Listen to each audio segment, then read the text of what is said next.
안녕하세요. 원성도 TV를 찾아주신 여러분을 진심으로 환영하고 사랑합니다. 오늘은 한민족의 희망 16번째 발해 이야기를 해보겠습니다. 더운 날씨에 여러분들 편안한 마음으로 잘 이겨내시기를 바랍니다. 나는 역사에는 많은 부분이 힘 있는 자들에 의해 왜곡이 되었다는 것을 보게 되죠. 여기서 나라와 민족을 생각하게 됩니다. 나라는 우리나라 삼국시대를 보듯이 이합집산이 꾸준히 일어납니다. 그러나 민족은 다릅죠. 비록 나라가 갈라져 서로 있고 없고 한다 할지라도 그 안에 살던 민족은 여전히 같은 민족이 되어서 아, 그 세상을 이어나간다는 것이 제가 가지고 있는 기본적인 생각입니다. 오늘 이야기도 그런 이야기입니다. 그래서 나는 우리 민족, 한민족을 북방 유목민족 중에 하나인 그런 민족으로서 이 북방 민족들을 하나의 민족 띠로 묶고 그렇게 생각을 합니다. 이 북방 민족이라고 하는 민족들이 지금 이 빨간 선 안에 뭐 이게 정확하진 않지만 빨간 선 안에 있는 이 지역의 초목지대에서 이렇게 말 타고 사냥하고 싸움하고 이러던 민족들인데 이들이 수천 년 동안 인류 역사 속에서 여기서 살던 이름, 저기서 살던 이름, 이 시대에 살던 이름, 저 시대에 살던 이름들이 다 다를 수 있잖아요. 우리나라도 지금 그렇잖아요. 예, 그래서 그들이 대체적으로 뭐 흉노족이니 스키다이족이니 이거는 성경에 스구디아라고 나오죠. 야만인과 같이 치었던 스구디아인, 스키타이족, 그 다음에 돌골족, 뭐 훈족, 거란족, 뭐 말갈족, 여진족, 뭐 퉁구스족, 몽골족, 또 뭐 한민족 이렇게 이들이 서로 여기저기에서 나뉘고 합하고 하면서 같은 생활 습관을 가지고 살았다 이 말입니다.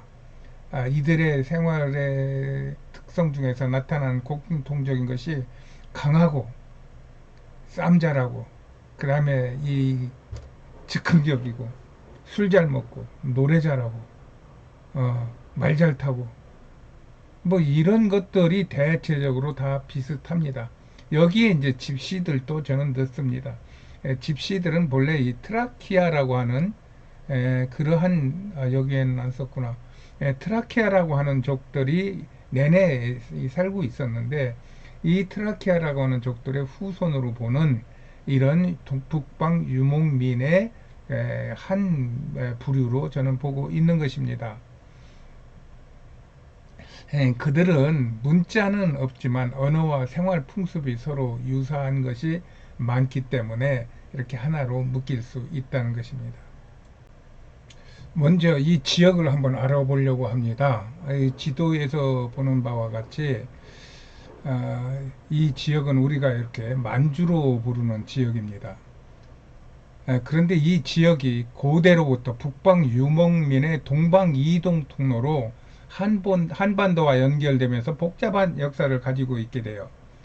이들이 초원을 뛰면서 이쪽 끄트머리는 이 동해를 통해서 뭐 옛날에는 뭐 태평양 이런 개념이 없겠지만 그것이 지금에 와서 봐도 이곳을 통해서 태평양으로 나갈 수 있고 이곳을 통해서 이쪽 베링 해협을 건너서 미국으로 지금 철도를 연결한다고 있고 그리고 이곳을 통해서 이쪽 유럽으로 연결되는 철도가 있고 그리고 유럽으로 가고 이런 신 실크로드의 한 거점으로 일본 사람들은 이것을 봤던 것 같아요.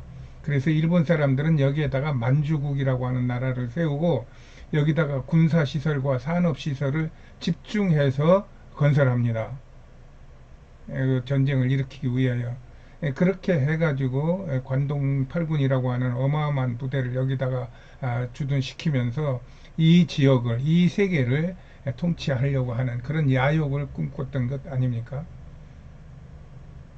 그래서 지금도 중국에서 이 지역이 내노라고 하는 산업지역이라고 그럽니다.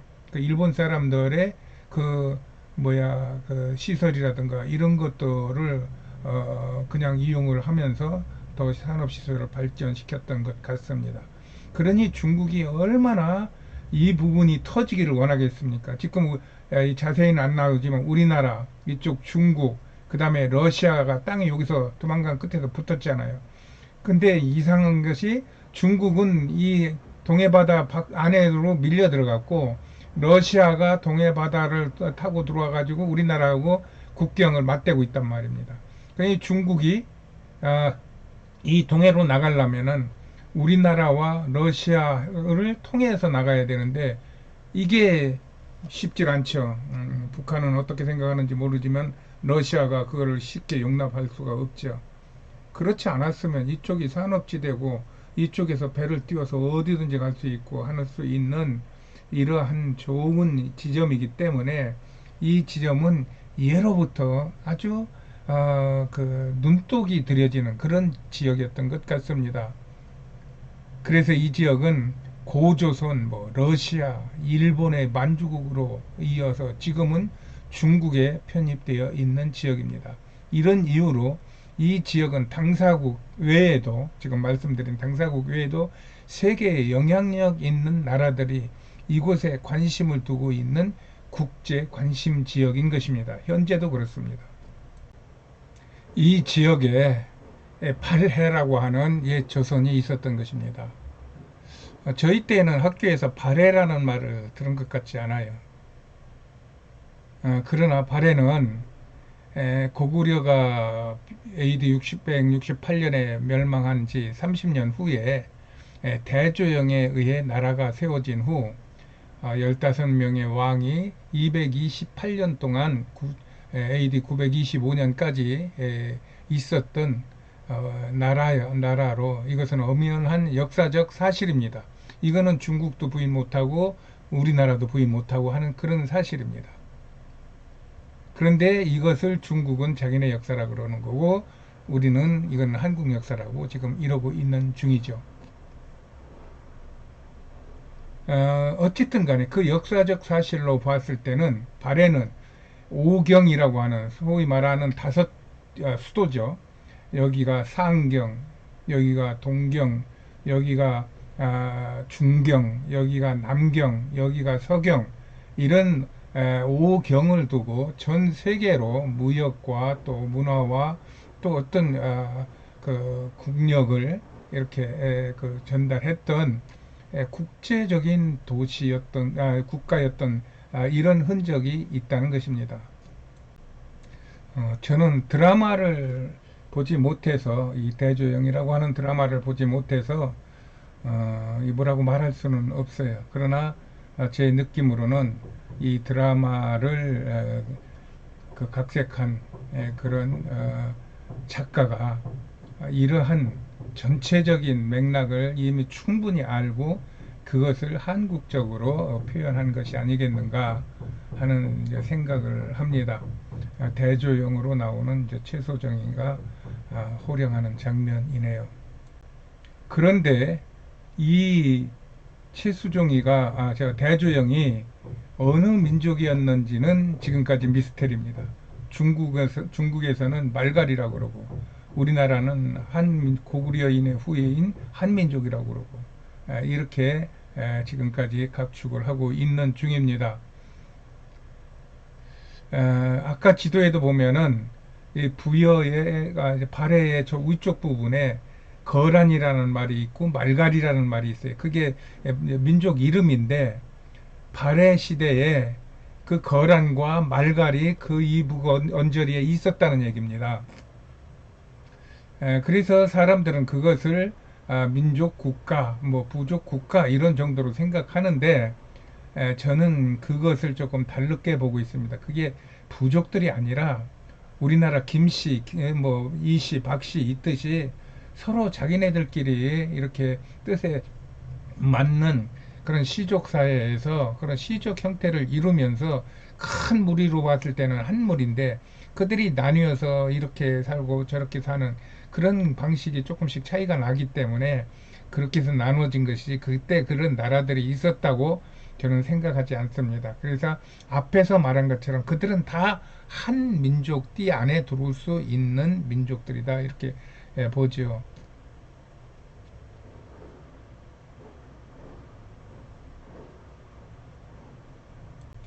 그런데 요즘 좀 더 구체적으로 말하면 1980년대 초반 이후부터 이곳에서 유물들이 무더기로 나오면서 지금 역사계가 큰 소용돌이에 휩싸여 있어요. 이 유물들은 중국 본토하고는 상관없는 북방 유목민들이 쓰던 유물이었기 때문입니다. 지금 여기서 나오는 이 비파형 동검이라고 하는 것은 우리 한반도와 이쪽 만주 지역에서만 나오는 독특한 그러한 그 청동으로 만드는 검입니다. 단검. 예. 그리고 이 빗살무늬 툭이라고 하는 것은 아까 얘기한 구라파 쪽에서부터 이쪽으로 이어진 그 북방 유목민들이 살던 곳곳에 이 구라파 쪽에서도부터 있는 그러한 아주 독특한 유물입니다. 그래서 처음에는 이 빗살 무늬를 보니까 문명이 유럽에서부터 이 동양 쪽으로 흘러 들어갔구나 이렇게 주장을 하고 있었어요. 근데 요 근래 여기서 발견되는 이 유물의 흔적들은 그보다 훨씬 2000년, 3000년 앞에 있는 것들이기 때문에 이게 어떻게 된 거야? 하는 것 때문에 지금 놀래고 있다는 얘기입니다. 그리고 이게 이제 옥으로 만든 귀걸이인데 귀걸이뿐만 아니라 옥 장신구들이 이게 중국 본토에서는 안 나온다는 겁니다. 그리고 이게 이제 동복이라고 하는 유목민들만이 쓰는 특별한 장비예요. 여기다가 물도 담고 그렇게 해가지고 말 등장에다 싣고 그리고 말 타고 이동할 때 꼭 필요했던 그런 그 액체를 담아서 이동하는 그런 이동 아마 술을 담았을 것 같기도 해요. 제가 생각엔. 그런 독특한 것들이 유물로 나와 있고 유적으로도 성 쌓는 것도 다르고 묘 쓰는 것도 다르고 묘 만드는 것도 다르고 전부 이쪽 사람들끼리만 그 통용되던 유적들이 이곳에서 나오기 때문에 지금 중국이 난리가 난 것이다 이 말입니다. 아까 얘기했듯이 그렇지 않아도 여기가 세계의 관심 지역이고 분쟁 지역인데 여기에서 자기네들이 이 나라 중국 땅이고 중국 역사가 이곳에 있다고 했는데 보니까 중국 역사가 될 만한 건 별로 안 나오고 전부 현재로서는 한국의 역사 쪽에 맞는 그런 역사 흔적들이 여기에서 있다 이 말입니다. 그래서 지난번에 말씀드렸듯이 주울레니 무슨 모택동이니 또 어떤 학자니 이런 사람들이 우리가 한국을 인정하지 않을 수 없다. 이런 것들이 나오는데 어떡하냐. 한국을 인정하되 이걸 어떻게 중국으로 포함시킬 거냐 하는 것이 이제 지금 동북공정, 역사공정으로 지금 진행되고 있는 것입니다. 이렇게 한반도 이부까지 다 중국 땅이었다고 이렇게 세계에다가 발표를 하고 있는 중입니다.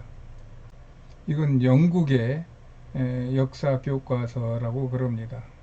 내내 이렇게 전 세계에 돈을 뿌려가면서 역사 왜곡을 지금 중국은 하고 있는 것입니다.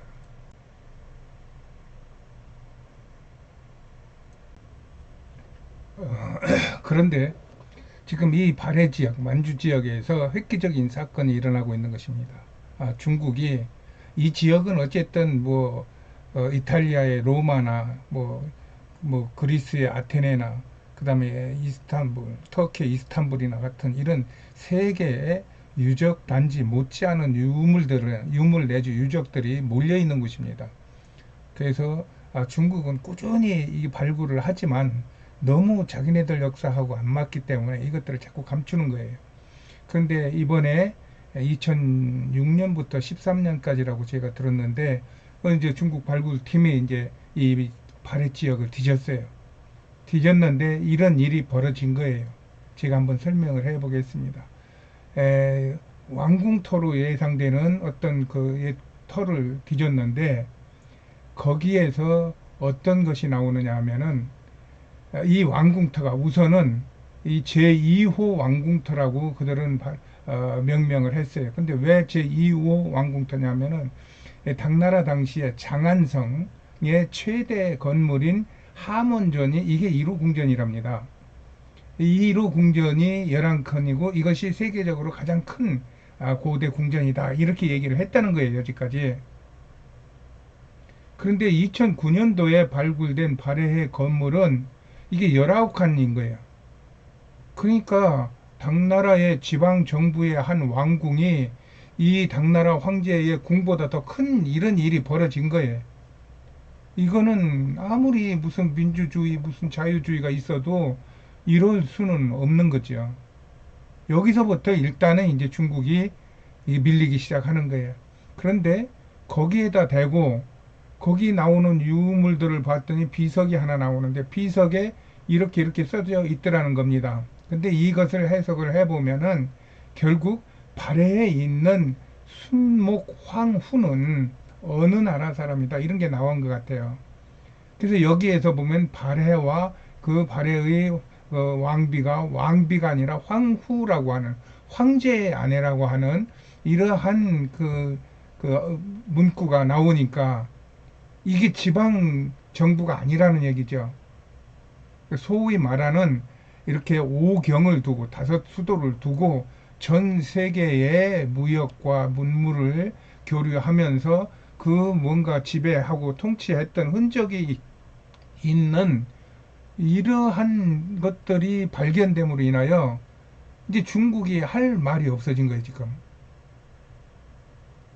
그래가지고 막 중국은 자기네들끼리만 이걸 발굴하느라고 이렇게 막 출입 금지판 같은 것들을 막 붙여놨는데 꼭 여기만 붙여놓은 게 아니에요. 보면은 중국 유적 그 단지 같은 데 유심히 보면은 이 팻말이 다 붙어 있어. 들어가지 말라. 여긴 못 들어간다. 뭐 이런 팻말이 다 붙어 있다고. 이렇게 지금 중국은 자기 나라 안에 있는 자기 역사라고 하는 것에 대해서 자신 있게 발표를 못하고 이렇게 꿍꿍거리고 이렇게 전전긍긍하는 꼴이 됐다는 얘기입니다.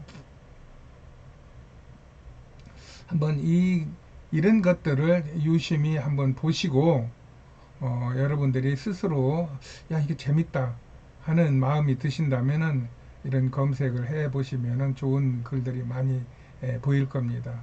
저도 여러분들과 똑같아 실력이 없어요. 아는 게 없어요.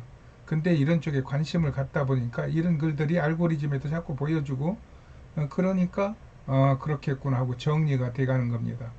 아, 역사를 잊은 영토를 잃은 민족은 회복할 수 있어도 역사를 잊은 민족은 회복할 수 없다고 하는 단재 그 신채호 선생님의 그 유명한 말이 있잖아요.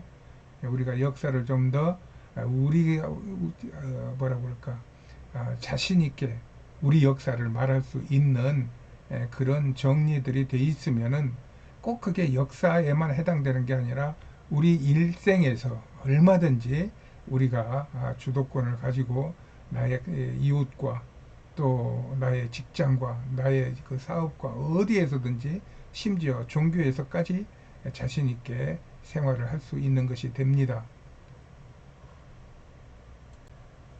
이런 것에 대한 나의 해석은 중국은 마치 바위를 지고 가면서 또 한쪽 손으로는 해를 가르면서 나는 곰이다. 나는 바위를 질 수 있다. 나는 해도 가릴 수 있다. 이렇게 겉으로 호언장담하지만 언젠가는 저 바위의 지발등을 찍히고 또 제 손이 벗겨져 밝은 태양을 볼 날이 있을 것이다. 그리고 대한민국이 좀 더 부강해지면 이 일이 빨리 일어날 것이다.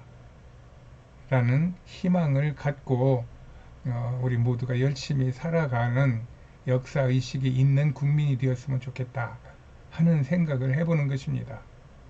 대한민국은 희망이 있는 나라입니다. 할렐루야. 예, 오늘은 여기까지입니다. 안녕히 계세요.